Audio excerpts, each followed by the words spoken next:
But when those DMs showed, and well, I don't need to go read them all, the general theme is that Nick has a habit of poisoning the well and then blaming it on someone else or blaming it on some external force. But as the community developed and Nick poisoned the well more and more, the king of the vegans, or as he's now known, the king of the mukbangers, vanquished who he wanted, and poisoning the well is a good scapegoat. But as he stated in his old videos, making videos about who texted who cheated on who said what, taking screenshots of comments from months ago and making dramatic videos about it, is exactly Nick now. When Nick said that in his video, I'm not going to be vegan anymore, it seemed like a reasonable statement. When you looked at Nick's future practices, it just seems like Nick trying to cover his tracks. But what you have to understand was this was years before he got into any sort of drama besides the vegan community. But it also reminded me of his quote-unquote haters who he despised. But instead of being a hater, Nick, you were one of them. You were like your own haters. You were the one who cheated on who texted who, and taking screenshots of comments months before the event. And Nick's quote-unquote new personality of drama wasn't a new personality. It was an old habit. And, well, as the saying goes, old habits die hard.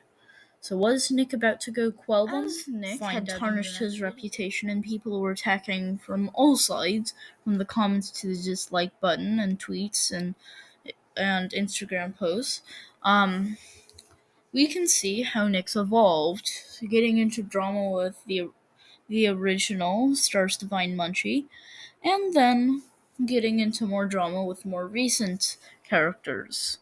But I find a tale that is, well, quite a fail, and well, I judge you will put a nail in Nick's character. But if you remember from the Veronica situation, Nick chose to ignore an email that was brought up by Veronica that had to do with Nick. And this is a person Nick had previously copy-striked under an alias. But as he tried to conceal it, he couldn't do it forever and he came clean. But in one of Rainy's newest videos, we see it went much, much deeper than that.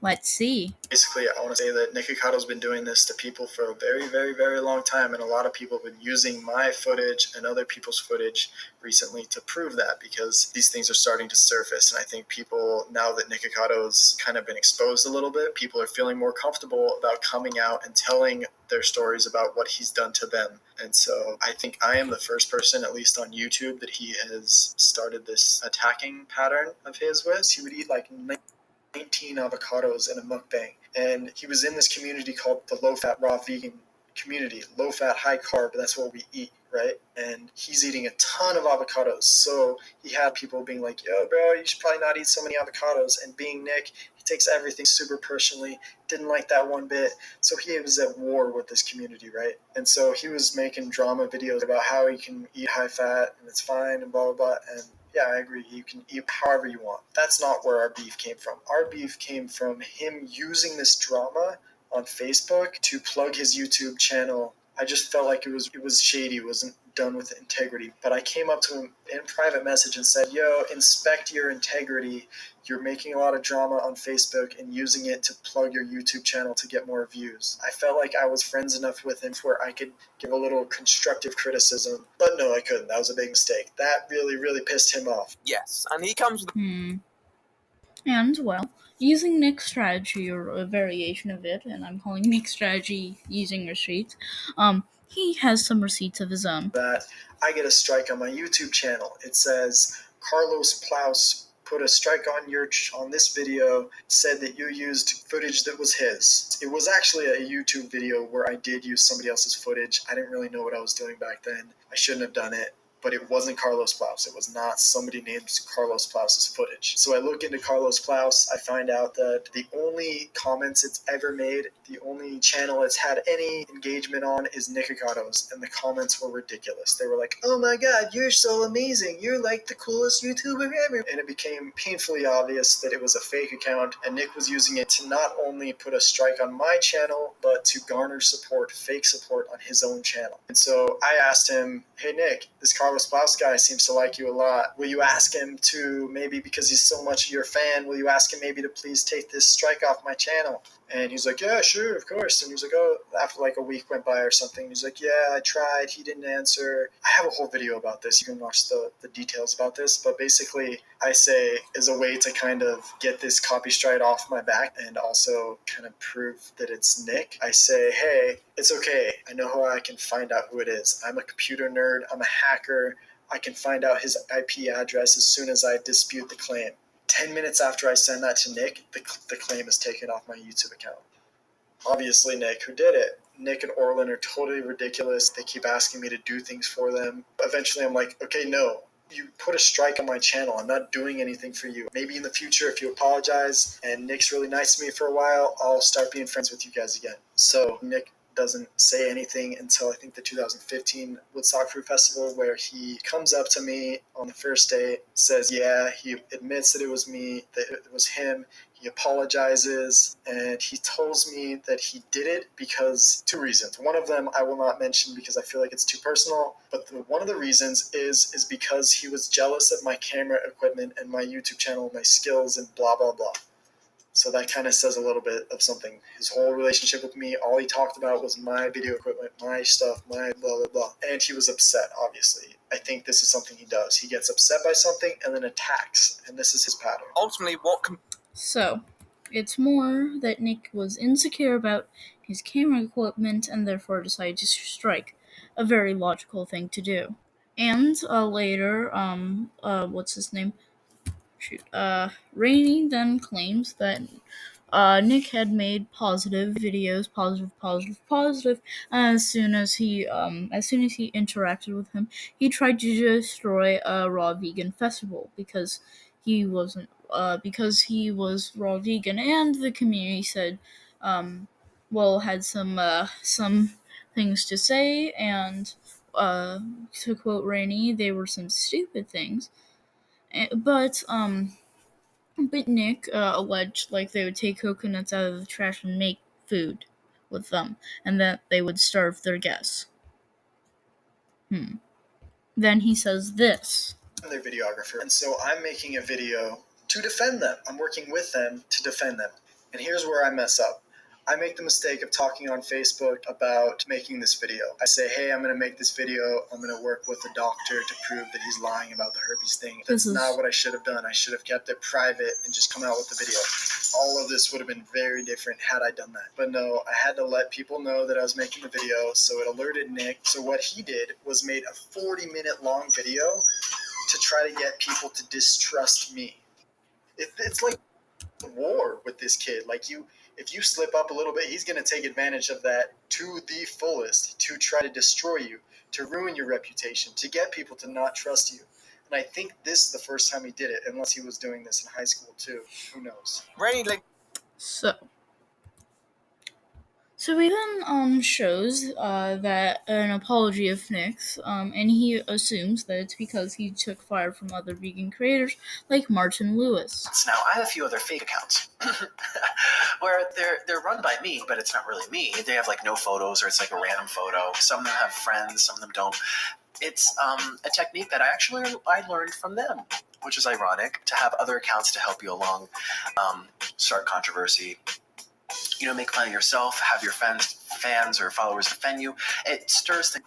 Start controversy. Here you have Nicholas posting on Facebook, trying to fool everyone and make out that I have a fake account, when in actual reality, he's the one who creates fake accounts to start people so he can get more publicity. He tried to damage my reputation by saying I had a fake account when I never did. He's done like sneaky, snaky-ish, deliberately said things to make it look like I had a fake account when I never ever told him that I had a fake account because I didn't. In Rainey's description, there are links.